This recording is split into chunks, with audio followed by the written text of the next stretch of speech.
guys, Candida here, and I recently purchased the Fingertip Pulse Oximeter to help track our heart rate. My daughter's been having issues, and so the doctor said that we needed to keep track of what her pulse rate is, so I went with the Fingertip style one.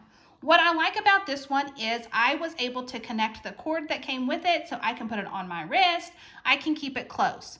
What I really love about this design is there aren't any buttons. It simply turns on by opening it up and sticking a finger in.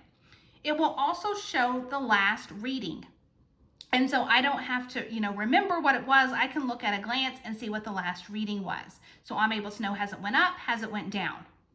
On the top here, it's the SpO2, and on the bottom is our pulse.